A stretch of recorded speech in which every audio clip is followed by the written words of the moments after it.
Good morning and welcome to Morning Coffee with Rob. So our topic is going to be about trust. Because I feel like that's a big thing that has come up as of late with a lot of different people and a lot of different things. If you've been watching and listening to, well, pretty much anything for like the last 6 years, maybe longer, for definitely the last 6 years, where it's definitely been coming up a whole lot more in the last probably year and a half, maybe 2 years. It's been a really much of a bigger thing, which is trust, because there are some people out there who are just about trying to burn that trust down and trying to sow the discourse within people and institutions. And that's not what we're here for. Like, this is not what I'm here for. I don't want to sow discourse into the and distrust into other organizations or into people.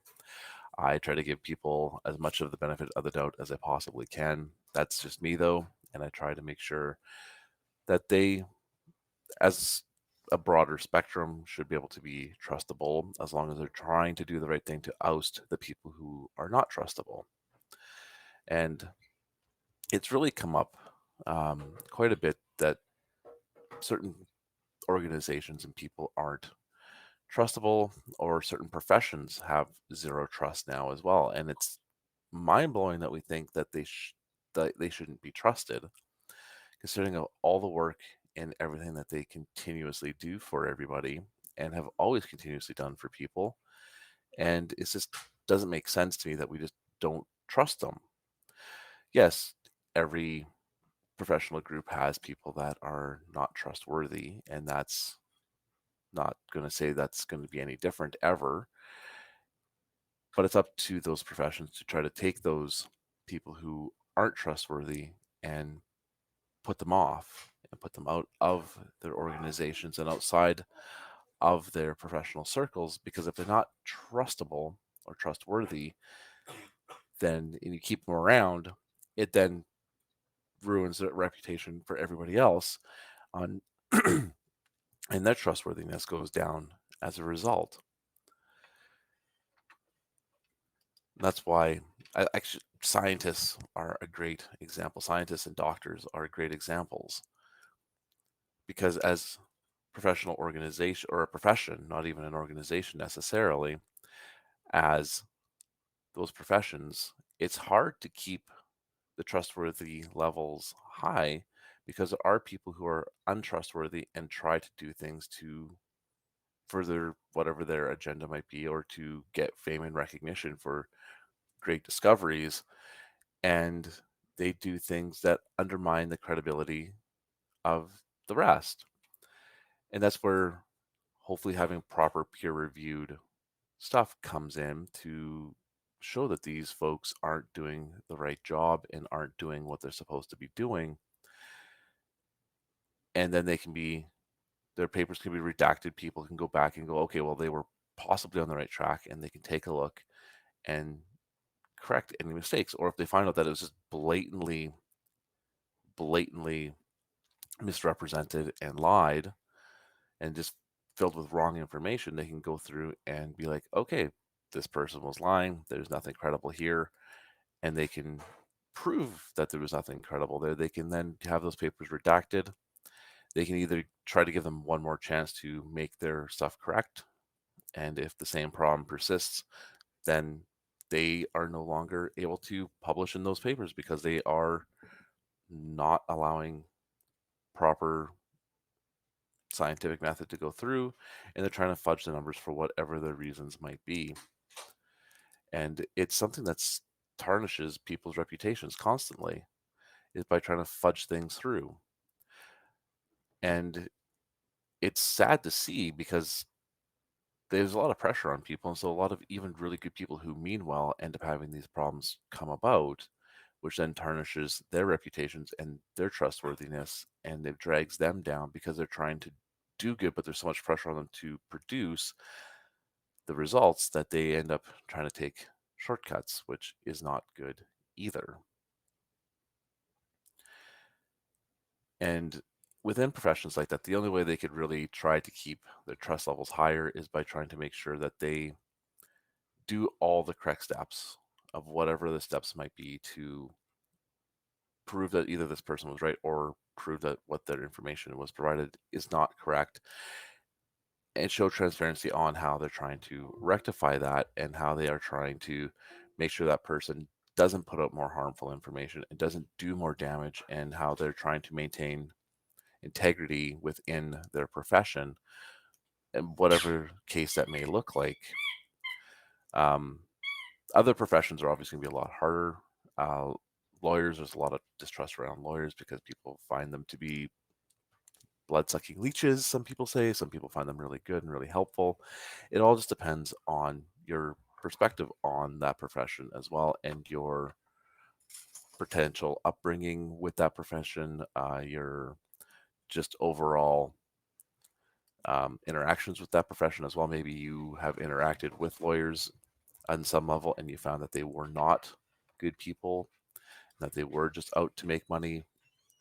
I find in a lot of cases that sometimes the accident lawyers are kind of, a lot of those times are classified into those people, which then discolors the rest of the lawyer groups as well, which isn't good either.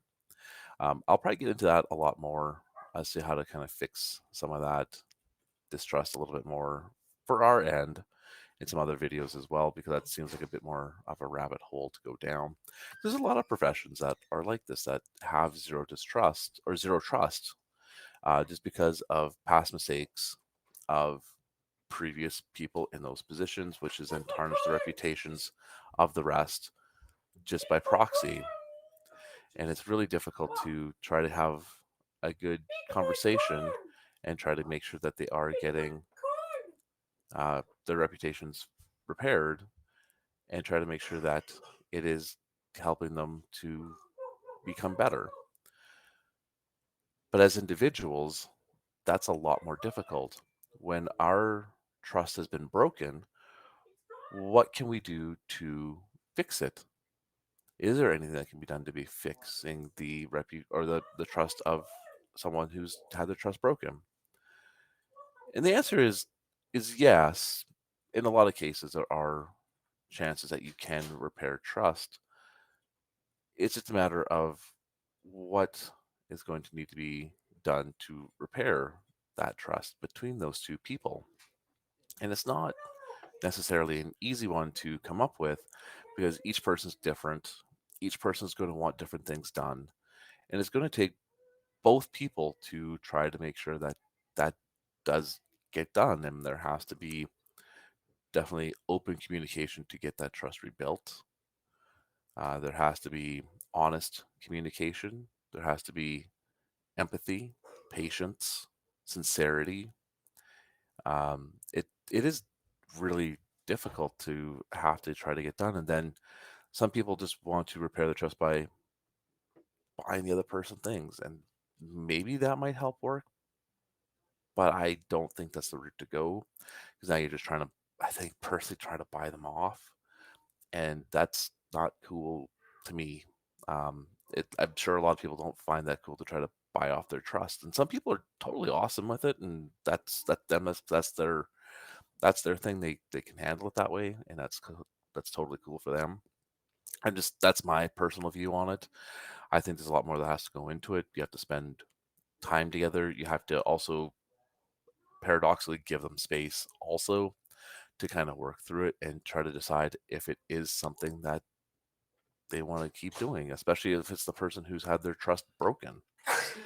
If you're the person who's had their trust broken, you need to look inside and decide if you want to give that person who broke your trust a chance to try to repair it.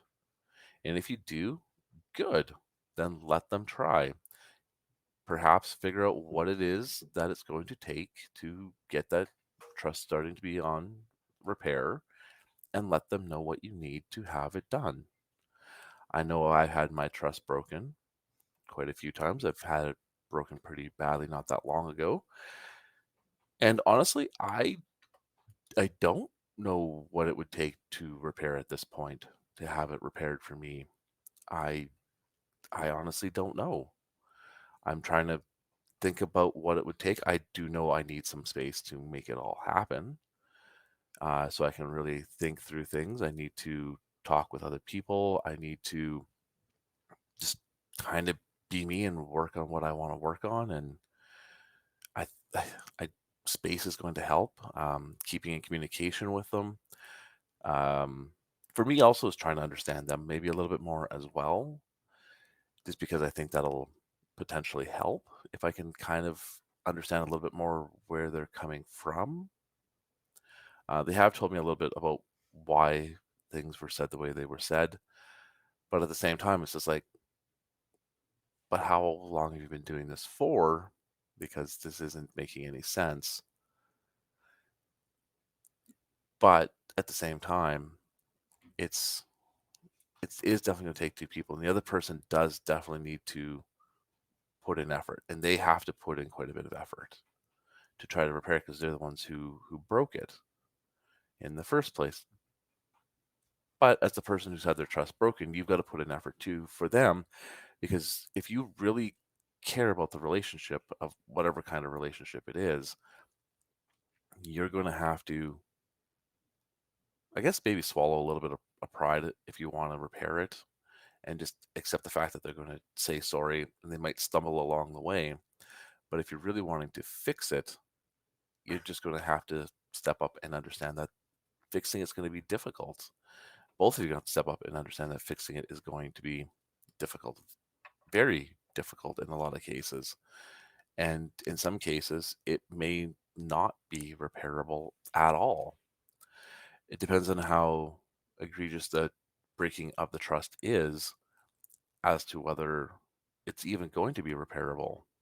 Now, for some people, being called a name is going to be bad enough to break the trust, which for some people is going to be very minor. That's going to be like, oh, whatever, just them just blowing off some steam or whatever, and on they go. And it's going to require a lot more, a higher level problem to break that trust.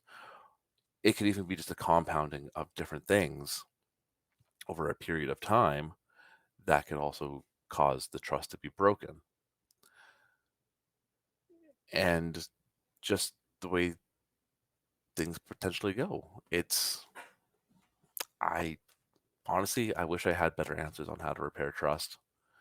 I don't know how to go about rebuilding it, in all honesty. I'm sure I've broken people's trust and I've tried hard to remedy it. And I don't know if I've ever done a good job. I'm hoping I have in a lot of cases. I know I've apologized profusely. I've tried to, take them out for coffee, spend some time with them, um, ask questions, apologize more, really kind of throw myself on the proverbial sword as it is to try to make amends. Like I said, I don't know if it's ever fully worked. I don't know if those people have ever trusted me again. Um, they've trusted me at least enough to continue the dialogue and talk to me, but I don't know how far that trust goes beyond that. And it's not something I've ever thought of asking. Maybe I should. Maybe as I'm going through this, maybe I'll discover some ideas that will help me rebuild trust with people that I may have broken trust with. Now, someone recently sent me some stuff about how apparently I broke the trust, and I was like, okay, well, I went back and looked at it. Still not too sure how I did, but I'm open to trying to figure it out. So I'm gonna go back through, look through some stuff, and just try to see and try to view it differently, just to see if I can feel more of where they're coming from on the whole thing. I think I've got a bit more of an idea, but at the same time, I'm still not 100% sure because I'm not sure what it is that I exactly did. But that's neither here nor there. If I could see it from their point of view, I think that might help a lot more. But if somebody's broken your trust and they've actually said they're not sure what they exactly did, it's up to you to tell them. Like, they don't let them sit there and guess. They potentially may never figure it out. Or if they do figure it out, they'll never know if it was the right thing or not. So that's probably part of a good start to rebuilding trust is if someone has broken your trust and they actually say, I don't know what I did, tell them. Just say, hey, look, this is what you did. This is what really hurt. This is why I don't have trust in you anymore. Like, this is the one piece or the two pieces or the things that have led up to this. And this is why there's no longer trust. That's probably step one. If they've broken your trust, you should tell them exactly how they've done it. Because if they don't know how they did it, how are they supposed to fix it? How are they supposed to make amends? How are they supposed to try to rebuild what's been broken if they don't know what's been broken or how it's been broken? Now, some things, depending on how they've broken it, are going to, oddly enough, require a little trust that they're not going to do it again. Although that is going to be really, really difficult to get over and get past because you don't know if they're still doing it or not. And you don't want to nag them because you're trying to give them the benefit of the doubt that they're trying to do better and trying to rebuild and fix everything. But ultimately you you don't know, especially if you can't be there to monitor it, which you probably can't be. You can't be with the person 24 hours a day, I'm sure.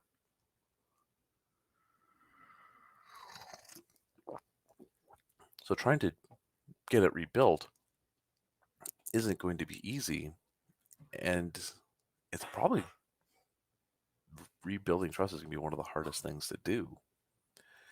And I don't know any easy route to make it happen. Like, trust is earned, not just given. Like, you can put some faith in people that they're going to do the right thing. I guess that's like a small form of trust. But in the end, I wish I could remember where I heard it now, but trust takes a lifetime to build and seconds to break. Literally seconds to break. And we've all experienced it in some form or another, I'm sure, where we've spent years with a person and built up all this trust just for them to probably even accidentally ruin all the trust and just burn it all to the ground with just some stupid, thoughtless words. But that's part of the issue, too, isn't it? That words aren't stupid and thoughtless. Words carry a lot of power, a whole lot of power, whether they're verbal or written. Words carry so much power. And that's why you're starting to see, I think, a lot of mistrust around different professions is because there has been some very powerful words spoken about specific people in specific professions, about specific professions over the last several years that have really sown mistrust within people. And now nobody knows who to trust. Everyone's trying to form into little communities or tribalize or whatever the term is for it. And it's dividing us more, a whole lot more, because we're not trusting of one another anymore. And that's kind of heartbreaking as humanity. Like, we need to come together and we need to start learning how to trust each other again and learning how to build ourselves up again and how to help one another again and work with one another again. It's just so heartbreaking to see these things. And some of the issue I have kind of seen is that the people who want to sow the discourse are a lot louder and more vocal than the people who are not wanting to sow discourse and that want to be more unifying. The people who are more trying to unify and keep trust and believe in people are a lot quieter. They work a lot more behind the scenes. And the people who are trying to sow the discord and try to break trust and try to manipulate, I'm going to use the word manipulate on this, people, and make it so it's more anarchy, I guess, would be a word to use. I don't know. But they're trying to basically have people distrust one another and divide and conquer, or divide. Anyway, I don't know if they're going to conquer anything, but definitely divide people by sowing distrust amongst the people towards professions and other folks. Now, I think it might have been John Maxwell. It was somebody that was talked a lot about leadership, and there was something about trust and how trust in politicians since John Kennedy in the US as when he was president, trust in leadership as politicians has drastically declined in the US and most likely other places in the world as well. I know in Canada it's taken a very sharp nosedive as well. I don't know exactly when it started taking a sharp nosedive in Canada, but it definitely has taken a sharp nosedive in Canada, and it's only getting worse and worse. But since then, that's apparently when our trust in politicians has definitely started going down. Now, the contributing factor to this is Nixon's Watergate scandal, because up to that point, even Nixon was kind of trustworthy apparently until this Watergate scandal came out, and then everything just took a massive nosedive from there for trusting politicians. And then, unfortunately, all you see is politicians out for their own gain now. And I'm sure that's not the case for all of them. I'm sure a lot of them are trying to still do good for the public and trying to keep public interest in the forefront. But all you see is the mistrust of politicians because that's what's been sown to us. That's what's come through. That is what we're starting to see a lot more of. And unfortunately it gets amplified and it makes it look worse. And like we're not amplifying the ones who are doing all the good stuff because they're too busy trying to do all the good stuff. It's like doctors and lawyers and scientists and media personalities and journalists and politicians. The ones who are doing good, you just don't hear much from because they're too busy trying to make sure that things are done properly, that they're still good, that they're trustworthy, and that they're getting stuff out, and that people can see that work is being done, and that they're trying to make sure that everyone moves forward. I don't know what more I can really say on it. Like it just the people who are trying to really do good are not as loud and vocal and in your face as the ones who are trying to sow the discord and trying to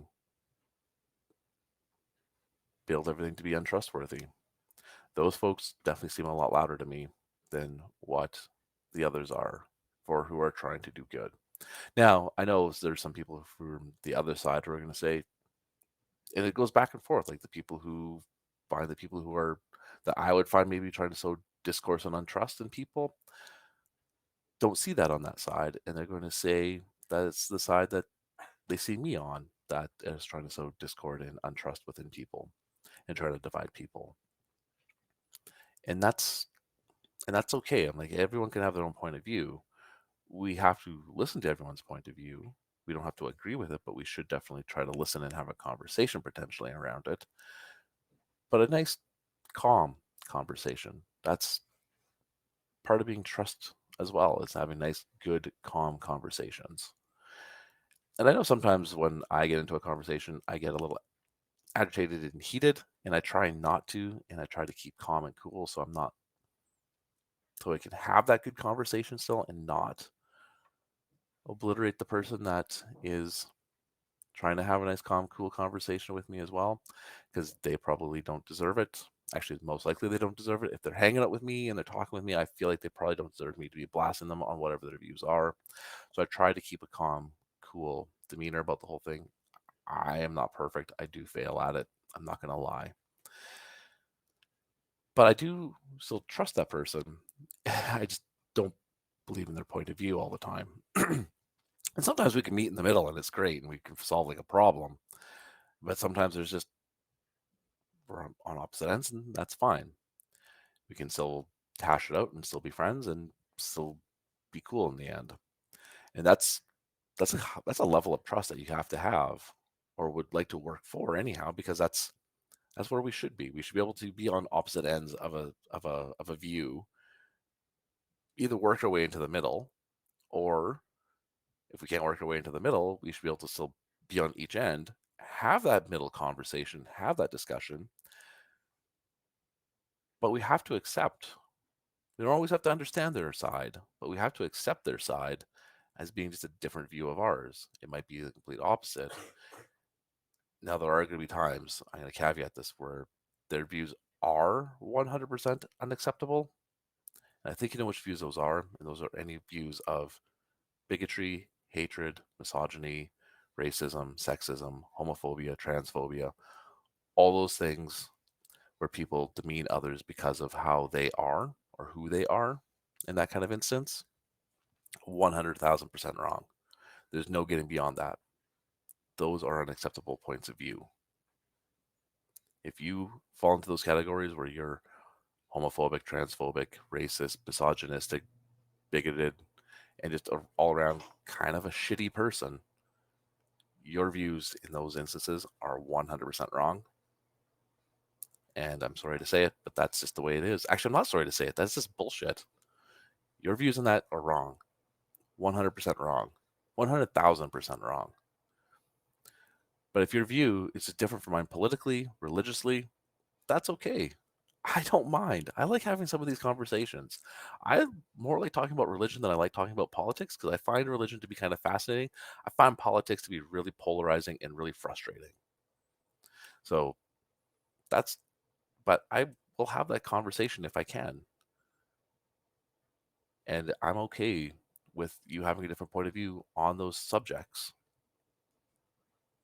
I'd rather talk to you about it as a calm person and build that trust because if we can find out what each side likes or understands of one another or accepts of one another, we can build a better world.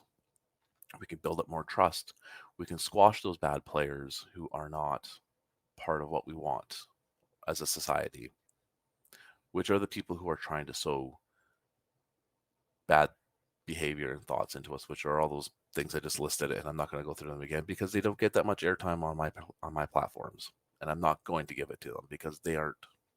I don't believe in them, and I don't want to give them the time of day. I will fight for people in those because I think that's right to go against that stuff, but I'm not going to. Anyway, other tangent altogether, and I'm sorry I got totally off track on that, but that's the point. Is those folks who are misogynistic, racist, etc., etc., etc., biphobic or phobic, transphobic, homophobic, they're not trustworthy people because they do things that are not good for people. So you can't really trust them. And if you hang out with those kinds of people, it kind of puts you in the same group if you know that they're doing it. Anyway, like I said, whole other tangent, and I'm sorry I got off, but at the same time, it needed to kind of be said. Like, those are not the people you should be trusting. Those are the people who aren't trustworthy. The people that are trustworthy are people that you have a good relationships with and that you've built and that you've understood. And if you've gotten to a point with them that you feel like you're trusting them and you have a lot of trust and you've understood them and you've had good conversations, then you'll know that they're good people and that they might just be on a viewpoint that is not yours, but they're good. They still love everybody. They still think everyone are really good people, except for the people that are bigoted and hate filled, obviously. They find those people deplorable as well. And everyone kind of meets and we're on the right track. Anyway, like I said, I'm getting off on a whole other tangent here. It's just been some stuff that's come up for that, and it's just really super frustrating. And I guess I kind of had to just get it out a little bit because that's what needed to be said. And I feel better about saying it because those, anyhow, anyhow, I think that's about all I could really give you on trust today because trust is a really fragile thing. Like, you can build it up, and you can build it as sturdy as you can, but you're making it out of doozer sticks. And it's not going to take much to destroy your doozer structure and bring it shattering down. And if you don't know what a doozer is, Google it. They're pretty awesome. I love doozers. But that's what But that's what it is. That's in a nutshell, that's what trust is. It's a giant doozer structure that you have to build over time. But the moment it gets a little damage, the whole thing comes crumbling down, and it does not take a lot for it to crumble down. It's a very fragile structure, and it does not take a lot to destroy, but it takes a lot to build, and it takes even more to rebuild. So if you've built up trust, you have to maintain that trust. If you do something to break that trust one time, it might not bring the whole thing down, but you keep doing little things and bigger things and smaller things. Eventually, you're knocking pieces out of that structure, and that whole structure is just going to come crashing down. And then you got to do probably 4 times the work to rebuild it, because you got to clear out all that clutter, you got to clear out all that debris, and then you got to start again, and then you got to start with more pieces on the bottom, work your way back up, and it's going to take a whole hell of a lot more work to make that happen. So if you have a relationship of some kind, I definitely recommend building up on the trust once and then maintaining that trust. Trust is all about integrity. And integrity is who you are behind closed doors when no one can see you. Your reputation is what other people perceive of you when you're out front. So if those two things match up, you're probably on the right track. So if you're trustworthy and you're a good person and you do good behind the scenes and you don't talk smack about people, and that's what people know about you when you're out front and you don't talk smack about people and you're a good person and you do your work and you're trying to uplift people and you're just doing all the same things that you do out front as you do out in the back, your incongruency with yourself and your trustability will be a lot higher and your integrity will be huge, and people will want to work with you and be with you more. But those two pieces have to be the same person. You can't be 2 different people or 3 different people.